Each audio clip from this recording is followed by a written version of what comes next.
Hey guys, this is Tom Box, and today we are here with one of the Yu-Gi-Oh legend, Pack. Not at all, not at all. But I appreciate you having me on, Tom. Always a pleasure. I'm glad to be doing this again. And I'm sure you guys are excited to see this as well. So definitely stay all the way to the end of the video. No scappity around, trying to figure out, like what's good and what's not.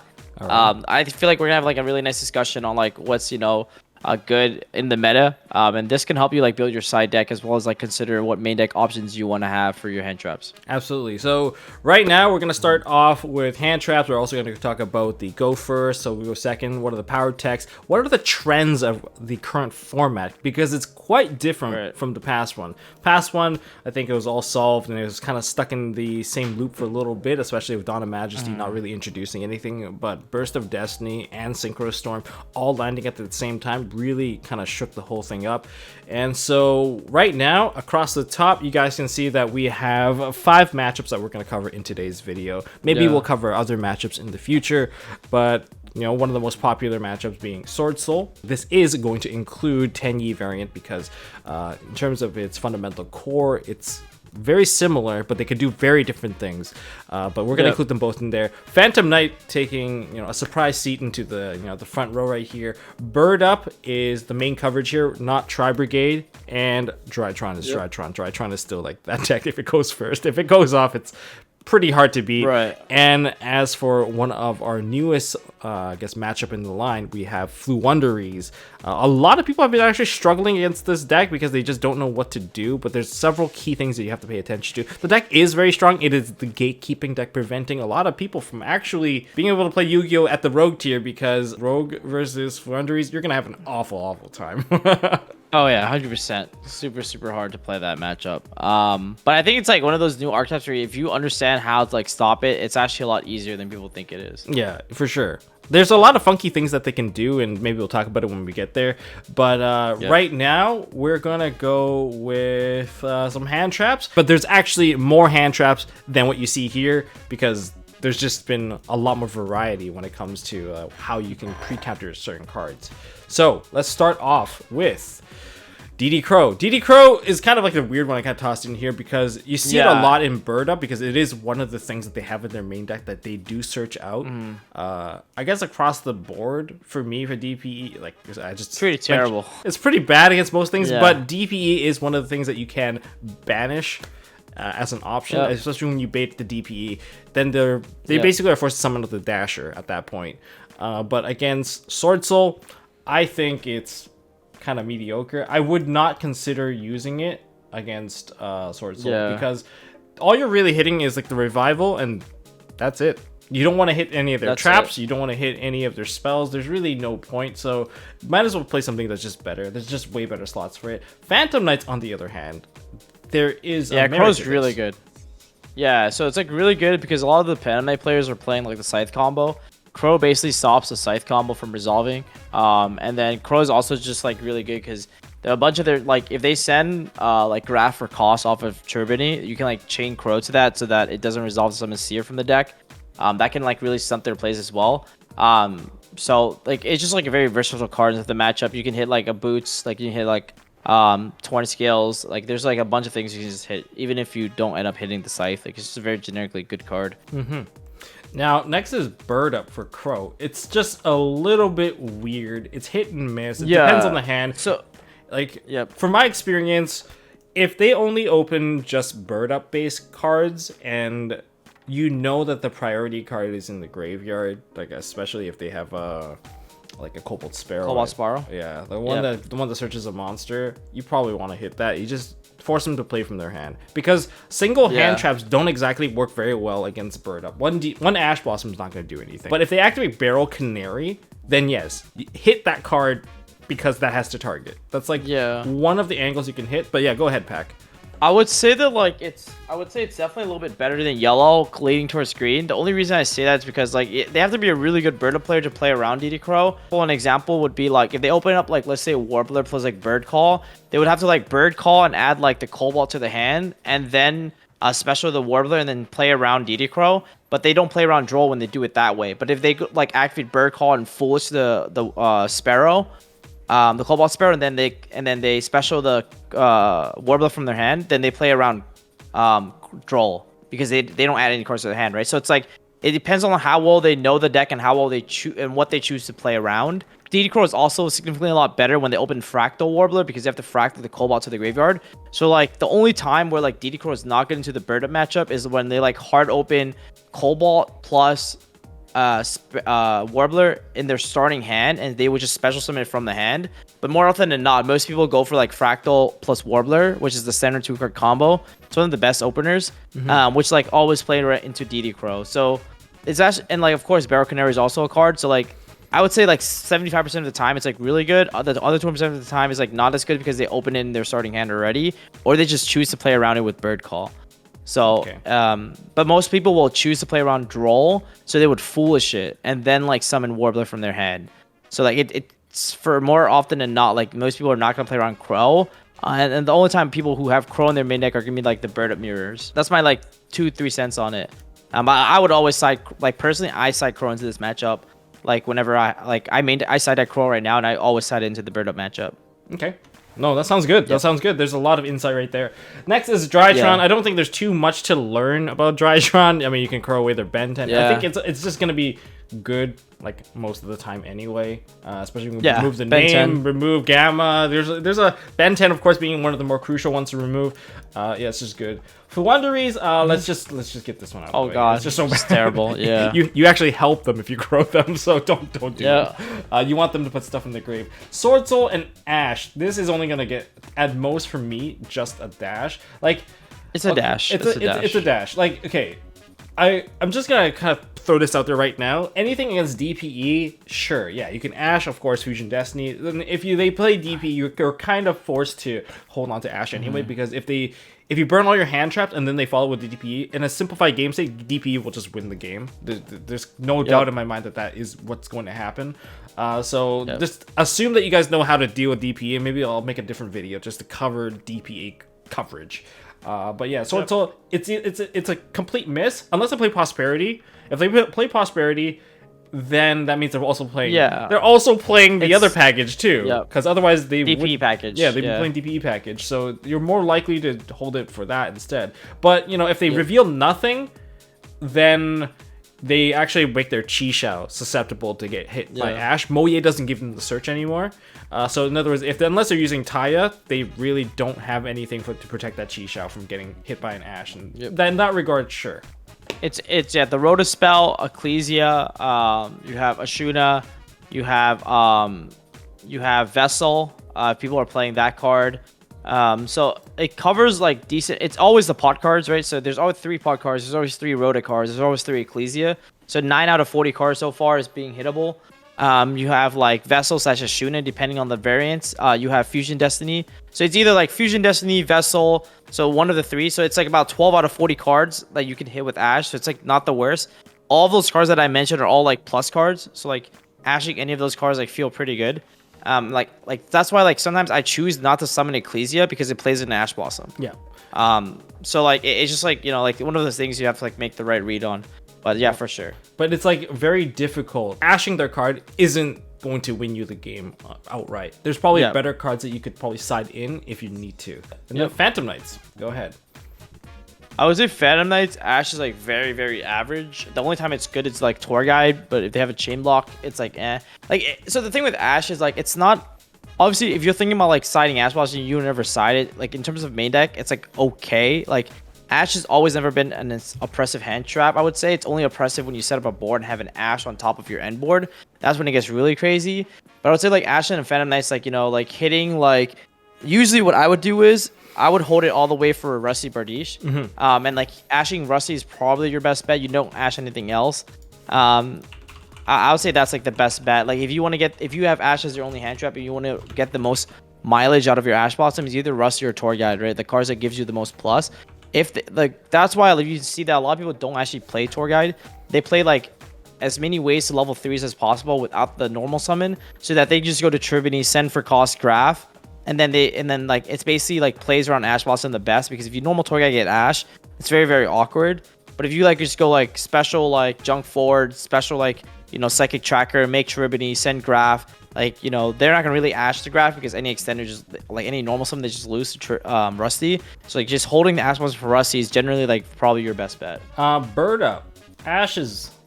Oh God. I just feel like it doesn't do enough, and to some degree, not that good. It's like you can't just use Ash alone. Ash alone will probably do nothing. In fact, even if you Veiler them on top, it's just that they have so many not hard once per turn effects that just keep going. So the best, I think there's 12 cards. There's 1-for-1, Tanky, Fractal, Bird Call, Prosperity, like Foolish. Those are like the cards you generally like want to hit with Ash Blossom. So I would say like it's the same as like Swordsoul, where like it's not an amazing card, but there's still cards in the matchup that you want to hit. So that's why mainly Ash Blossom isn't the worst. You know, it's a very mid hand trap, but I would say Bird Call is a very popular choice. Like you almost always want to Ash Bird Call. Absolutely. You almost like, and then you almost always want to hit Prosperity as well. Because I mean, it sounds really dumb. Obviously, I'm saying this, but like usually the pot cards, but more often than not in the Bird matchup, you really want to hit Prosperity because the cards that they get cannot be Ash. So it's like really frustrating. I probably also hit the Tinky personally. Yeah, Tinky. There's just not so much to hit. Yeah, I think you let them add Fractal. Like what I mean by when I say hit Tinky is like let them add the Fractal, then Ash the Fractal, because you can get easily punished if they have another one in the hand. Usually, but it's basically more often Fractal. Yeah.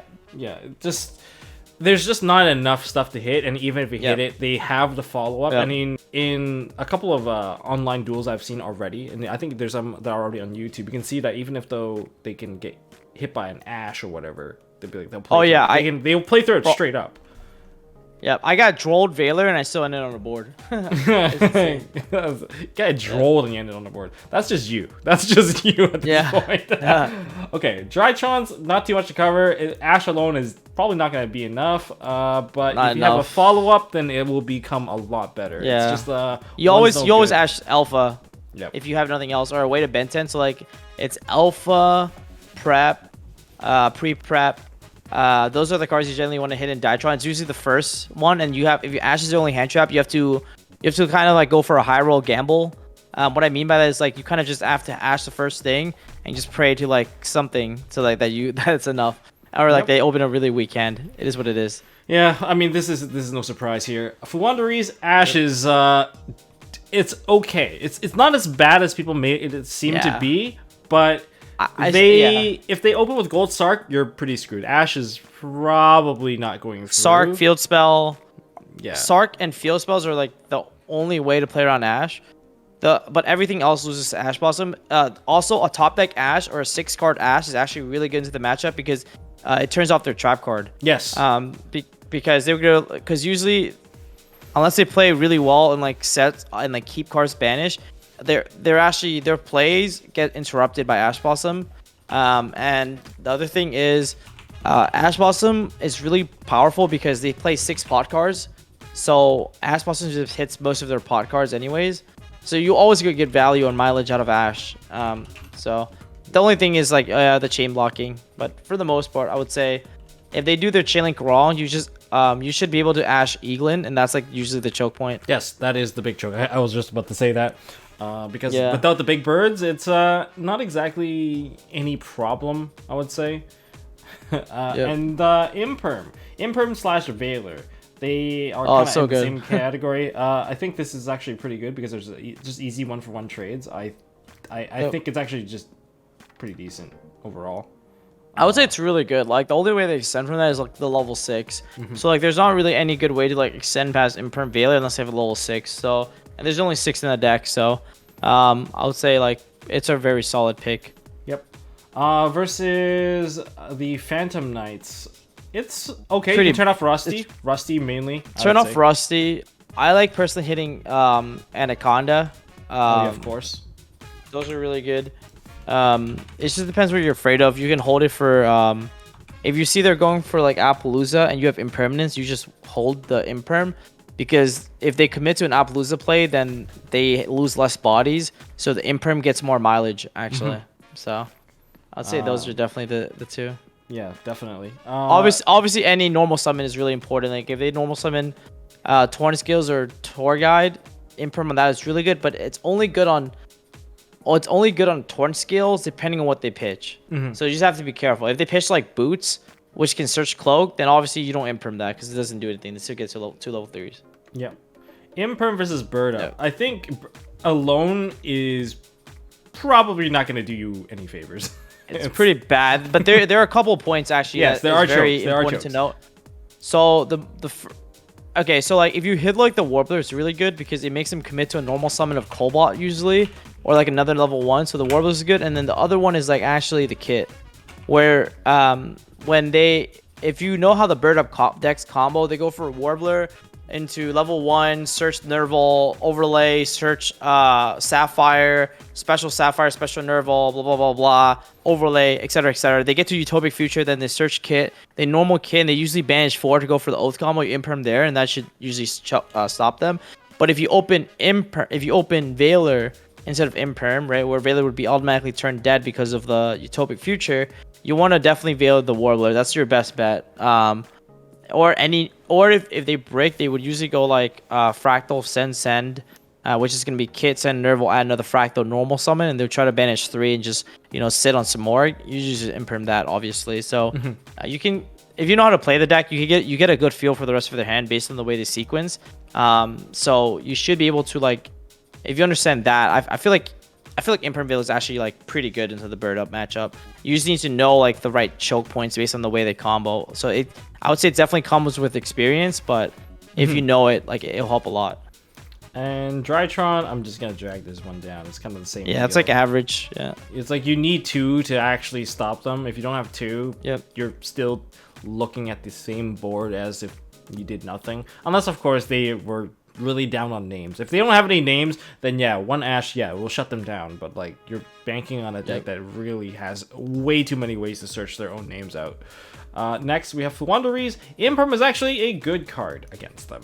It does stop them. Beware of the Book of Moon thing. Like, sure, Book of Moon can flip their stuff face down, but that monster that's being tributed is no longer hitting the banish. It's getting sent to the graveyard because they're not getting sent off the field by that means. It's still pretty good in my opinion. You can also use it to turn off the M-Pen on your own turn so that you can actually play. Otherwise, if you're stuck playing Lynx, you're like, this is the worst floodgate for you because none of your monsters can activate, and that part stings a lot. And just be very careful that it also has the halving your attack effect if you run into it. Just because it's 27, it doesn't mean it's weak by any means. Veiler and Imperm being able to kind of weave in between like the chain blocking makes it more effective and cuts off the summoning from continuing. I'll definitely say, like, you don't just imperm blindly, like randomly. So like, just I would say the best one is definitely Eaglin. Yeah, Eaglin. Preventing them from getting to a big bird is like the best for infinite imperm. I would say that's like mainly the thing you want to be watching out for. Swordsoul versus the Rock. I'm gonna give this one a dash because an experienced player will never let you I always play around it. Yeah, I always play around it. But a bad player, they will always get punished by it because there's like, okay, if you're playing 10-Yi variant, you go into Chaofeng already. Like, I think by the time you get to Chaofeng, you can nullify it, and therefore you're forced to kind of hit that board before it basically before the board even established. You already gave them something pretty fat. And you give them a token, which makes all the 10-Yi monsters live to their effects. Exactly. That's something that's really important. Like, when you control a Nib token, you can special summon like the 10-Yi monsters, but also you're able to use your 10-Yi monsters effects, which is actually very powerful. I would say the Rock is actually not that bad because even if they play around it, right, you can still Nib and trade 1-for-1 into the negate of Baron because Baron's effect to negate is only once while it's face up on the field. So it still trades as if it wasn't impermanence. So I actually don't think it's a bad card into the matchup. That's not an X. But like overall, like if they start with a I think if they start double, 8, then they already you can trade the Baron, right? Yep. You can trade the Baron. If they open up like double 10-Yis, like that means there are 3 out of 5 cards in their hand are left. So I don't know. I don't think it's actually like the worst. Phantom Knight's broken. Goodbye the entire board. Yeah, like if they go for the Scythe combo, to play around droplets, they lose their entire board to Nib. Yeah. So that's all I have to say. If they want to play around Appaloosa, they can. Usually, that's why if you see a lot of Phantom Knights play, they actually side the Scythe package. Mainly because like game 1, they don't know what kind of hand traps and what kind of decks their opponents are playing, and like Scythe isn't good into every matchup. Like it's terrible into Flunders. Like you know what I'm saying. So with that being said, like the Rock is a really good card into like the Phantom Knight deck. For them to play around it, they need to open up Tour Guide Extender or like 3 level 3s, I think, or yeah, 3 to 4 level 3s. It's like really like not as easy. Now, the Rock versus Bird Up. This is a really confusing one because they can go into Utopic Future. Oh, it's terrible. Yeah, and then like they basically you're forced to kind of rock them before the actual board. The basically the bait already served its purpose. Now they build the actual board right behind it. If Rock is your only hand trap, if Rock is your only hand trap, it's terrible. If Rock is paired up with any other hand trap you see up there, it's actually so broken.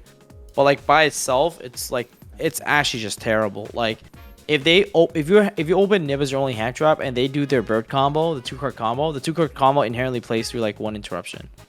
It's like so crazy. If you have Imperm plus the Rock, then you get to wipe the full board. It's a yeah. Exactly. Then you get to like make money. Even Valor Rock, I think you're like in a good spot. But for the most part, like the Rock by itself is like terrible. Like you would never, a bird player should never lose to someone who opened up just the Rock. Drytron, I'm gonna just move this over here. If you have same thing. You need to pair it up. Yeah. Flunder, it's just terrible. You just don't get the first chain link will never give you the opportunity. You just won't land this card. The way they do the combo is like they go Robina, Eaglin. If they have to open up, if they open the field spell Robina, they go Robina field spell, get Eaglin, get Barrier Statue, normal Eaglin, get M-Pen search, and then you normal summon Barrier as the 5th. So you never get nibbed. Exactly. It's like impossible. Then we go into Artifact Lancia. Let's just put this here. It's just not very good. The card's terrible, but people side into that matchup for some reason. I don't get it. I think they want to use the Tenyis. No, it's for Protos. I think the argument is to put it in for Protos and like the pot cards, which is fine, but like it's terrible. Yeah, I think. Yeah, I don't think it's good. It's not the high impact stuff that you're really stopping here. Like, I guess that you might be able to skip a turn. You're really rolling a die on that one. I don't think if you're siding into a certain game, I don't think you should be gambling on whether or not something's going to work. It's you should use these side cards that I agree with that. Yeah, Phantom Knights. What do we banish? We actually banish it's like pretty good. Yeah, it's like really good. This matchup. They like don't get a lot of value and pluses off their cards. Like Torrent Scales can't bring itself back because you can never banish a card from the graveyard that's a PK card. Boots can't add cards. Also, Boots can add, Cloak can add. Like the only you literally go like it's like most of the time if you get Lancia, it's literally I think Fogblade DPE, which is like still like a decent board, but like nothing as crazy as what we've seen. Yeah, like those 2 disruption, you can still consider as just 2 disruption. I mean, it's pretty easy to 1-for-1 trade them off and then just handle the graveyard after the fact. Versus Bird Up. Oh, this is it's very mediocre. It's like you hit halfway. It's like it's a half measure right now. You hit half their engine, but they still on a board. Yeah, like they can like end on like Utopic and Barrel Canary for like 4 under. Do they have a Robin? Under Lancia. And they have a Robin. Oh, Robin. Sorry, Robin. Yeah, it's Robin. They have a Robin next to it. Yeah. So it's like, it's a half measure. I don't think it's that ideal because I think when you go to Bird Up, the focus is no longer really on the Tri Brigades anymore. It's really a lot of it's on the birds, and they can steal a lot of games just from the bird. You have to realize that it's basically it's a bird deck with Tri Brigade cards that support. Yeah. Not the other way around, where a lot more people are used to having Tri Brigade cards as the main source of the engine, and then it's supplemented with the bird cards. But in the way that people are playing the bird deck, which I actually like this version a lot more, where you play the bird cards, and then the Tri cards are supplementary to your engines to make your deck better. Yeah, but times have changed. Yeah. Times has changed. Yeah. Drytron. Okay, this is just terrible. This is bad. Why are you putting this card in? Floowandereeze. Yeah. Oh, it's really. I think it's actually pretty good, personally. Yeah. I mean, it turns off their ability to add the cards back. Recur. Yeah, the ability to recur is pretty big, I think. You don't have to deal with, maybe they're going to have another Eaglin in their hand. You don't have to deal with Robina. But it's only a 1-turn measure. That's the thing that you have to keep in mind. It is only for 1 turn. I mean, yeah. And I think it turns off their field spell, which is like really important. Yes. It turns off like the major pot cards in their deck. It also like makes it really awkward for them to like if they break. Sometimes they need to go normal summon Stretch, and they can't like use Stretch effect to get the additional normal. Toucans is basically turned off as well, so they don't get the additional normal from that because there'll never be a card banish. So the only way they play the game is through Robin. Yeah. If they open Robin, they don't get any recursion, but they'll end on M-Pen at least. Yeah. M-Pen trap. So, but It's, I don't know. It's like a very average. Yeah, just be aware that if you can't kill them after the Lancia, they will have the follow up, and that one turn that you bought is over.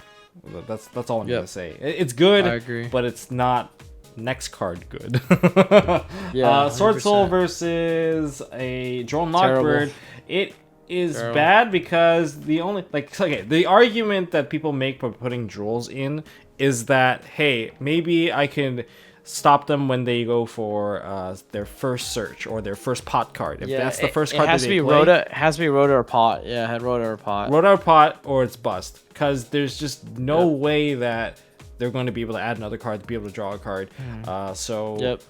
But if it does work, it is pretty good. That turns off Moye. That turns off like two cards already. Moye and Chi Chao. Yeah, it turns both out the have draw 0 value. and the Shishao. Yeah. So that's the only value that you could really obtain from there. But I think you'd rather just crack the board at this point.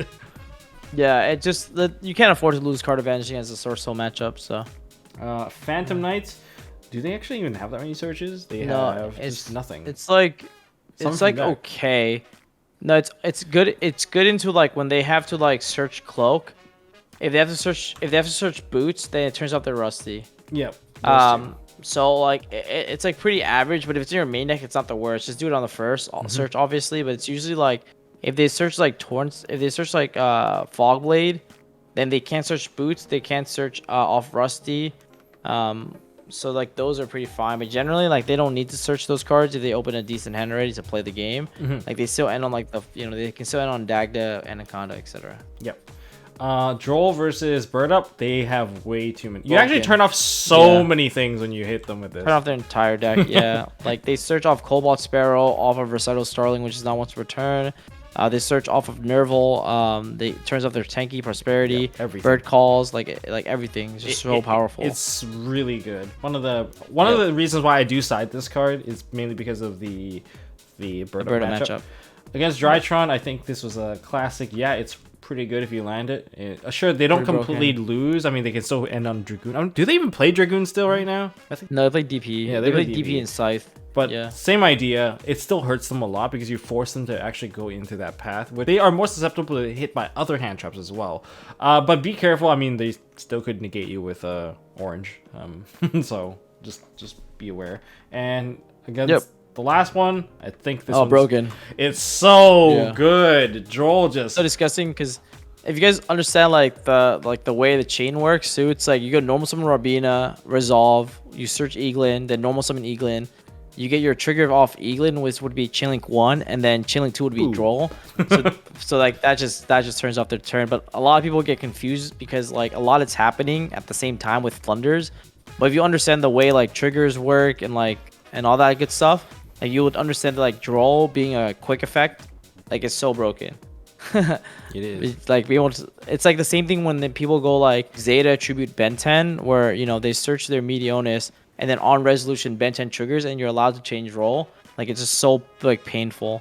And that's kind of like the same interactions that happens here with the Flunders. Yep. Draw is a quick effect, not a trigger. Not a trigger effect. Yeah, trigger. exactly. Exactly. So this is our first page. We actually have 3 more hand traps for you guys, so stick around. Just make sure you guys check out MSTmerch.com if you guys want some awesome sleeves, want some card protectors for your sleeves, I guess over sleeves, is that what you guys call it? And there's also box dividers if you guys want to sort your collection. Check out MSTmerch.com and just prepare to give yourselves a little bit of a nice gift for the upcoming holidays. All right. Yeah. That's it.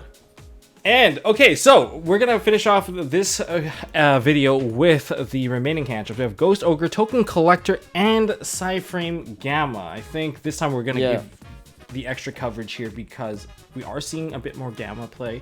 We are seeing Ghost Ogre coming back. I guess starting off with Swordsoul versus Ogre. It's Sure. okay. It's not like the best card. There's just follow-up. I mean, Yeah. blowing up the monster is not bad. I mean, you took away the monster, you left the token on the board. And it still doesn't like, bypass Chi-Shao. Like, Chi-Shao Yeah, block is 'cause, still like, happening. Yeah, because the thing is, like, you usually do it on the normal summon, but there's a couple issues with that. So most people never most people will go like, they'll keep the Tenyi in their hand. They'll go like normal summon, let's say Moye, reveal Ashuna, and you go chain Ghost Ogre. If they play the water Tenyi, they can go like, banish Ashuna from hand, summon the water Tenyi, and make this still make Chi-Shao. Yeah. So you just go Soul minus. So I don't like Ogre in this matchup at all. I think a lot of people like play it, but it's not amazing. Yeah, it's a bit weird. Phantom Knights, I don't think that does very much against Phantom Knights, personally. It's actually good. Is it? Like, so yeah, because if you think about it, they go Cherubini, send Graph, you chain Ogre, Graph summon Seer. But can't they They can't summon it. Can't they protect their own Cherubini, though? Only if they control another card on the field, which they never do when they go Cherubini, send for cost. Okay, that's what I'm thinking. Like, won't they just protect the Cherubini? Okay. Nah, you have to send another card on the field you control to the graveyard to protect. Okay. But you never, unless you like 5-head set Fogblade in advance or something. Okay, fair enough. which some people might. I don't know. Like, I guess if I mention this now, they might. But Oh, no. for the most part, it's like, it's not bad. Like, it's not the worst. Okay. I mean, okay, I'm like coping, but it's like pretty bad. But like, it's not the worst, if that makes sense. All right, fair enough. Then there is Bird Up. This one's a It's bit pretty. weird. There are don't some know. points I think I might try to hit, especially if they are. Well, first of all, Ghost Ogre doesn't target, so even if they have Cold Sphere under it, you can still pop, like, especially if they use Recital Starling. You can actually get rid of the entire Recital Starling, which is one of the points I'm like not too bad on. That's what you would hit, because if you hit one Recital, they can't make Utopic. It's like really hard for you unless their hand is like really broken. So in that regard, that's like the one point that I would for sure hit them on. Everything else is kind of really mediocre because there's always follow up, but that's the one part that they would try to do. And the thing is, even if you hit them on Recital Starling, if they're smart, they don't activate the Recital Starling. Then you can't pop it. Yeah. Like okay, so there's one other important interaction with Ghost Ogre that most people should know is Apex Avian. So Apex actually targets to bounce the card, and if it doesn't fully resolve the bounce, then it will not resolve the effect to negate. So if they go like Chainlink 1 Apex and you go Chainlink to Ogre, you can actually resolve your own card. The other thing is you can also Ogre the Simorgh, the Link 3, so it makes their card actually targetable if they're playing like what's that card called? Barrier Statue. So you can actually like Chalice the Barrier Statue.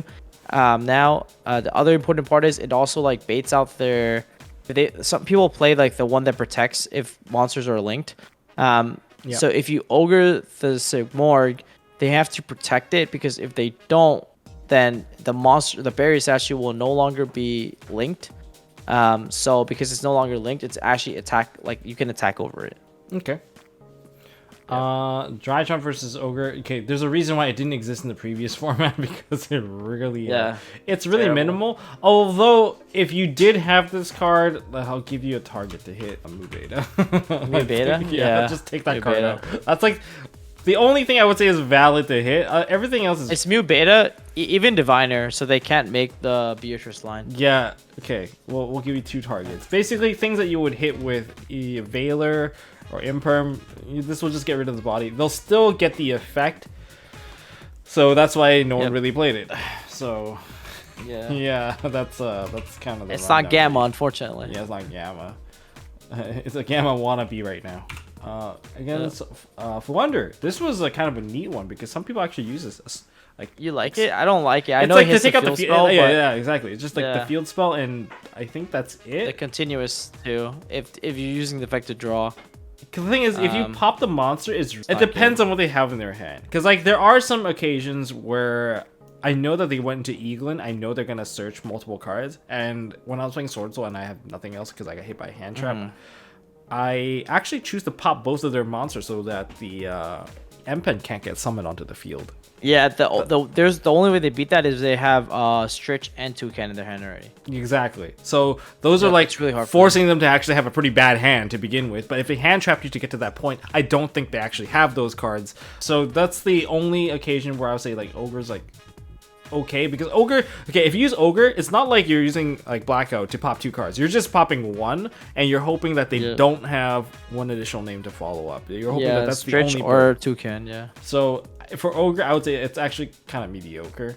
I mean, if they activate the field spell, they still haven't really normal summoned either. So you burn a hand trap for their field spell. They normal summon. What now? Do you have a second hand trap? Because if they summon Rabina, they're still going in. Yep, exactly.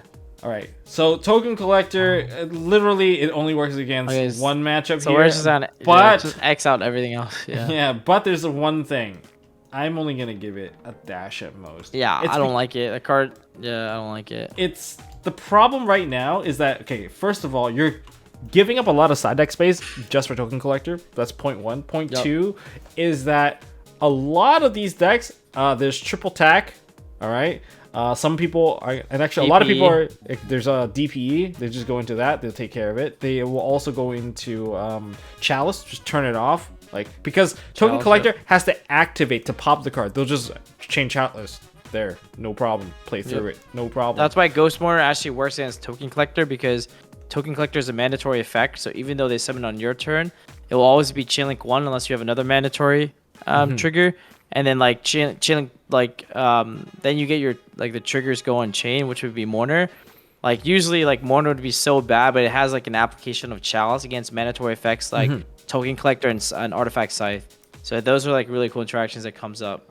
So for now, I'm gonna be giving the Token Collector a little bit of a boot. Yeah, it's terrible. But you can consider it again in the future in post Grand Creators, where Brave Token is probably the one key card you'd never want to see summon. But again, it still runs into the whole Chalice issue, and anyone that can deal with it now can probably still deal with it then. But it's more impactful because they don't actually have their negations. They don't actually have their free activations. But we're talking future now. So for now, Token Collector is mediocre at best.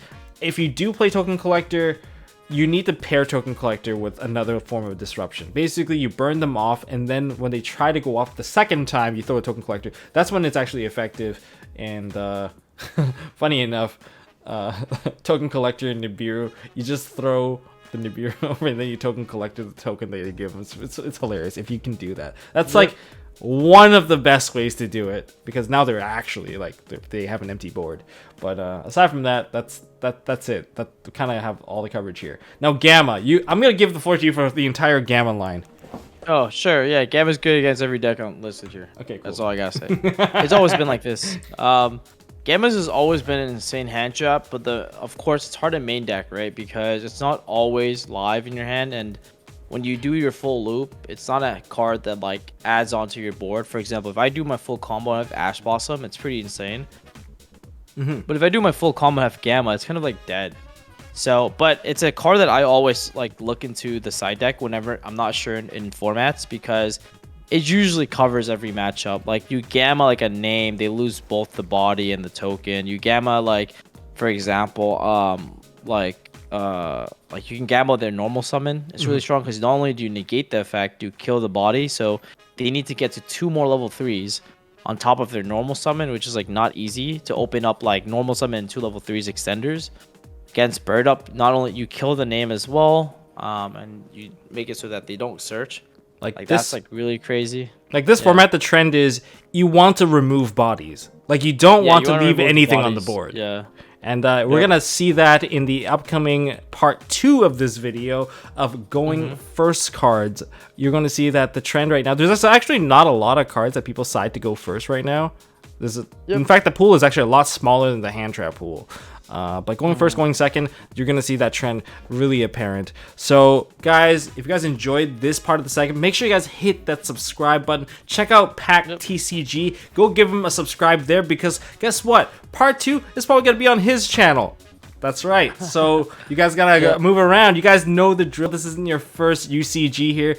And first of all, I want to thank Pac for joining in on this Ultimate Counter Guide segment part 1. And we're gonna continue on. Hopefully you guys learn, get better, play better, and you know, anything else to add, Pac?